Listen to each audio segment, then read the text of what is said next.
Hello guys, তোমরা এতদিন বড় ব্লগ পাচ্ছ না, তো তোমরা আজকে পেয়ে যাবে। আজকে তোমাদেরকে আমি দেখাবো মেকআপের সব কালেকশন।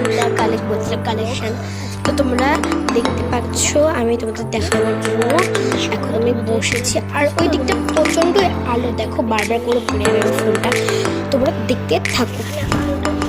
ক্যামেরা এখন সেট করে দিচ্ছি, তো আবার পড়ে যাচ্ছিল, তো এবার আমি একটা জিনিস দিয়ে সেট করে নেবো। সেট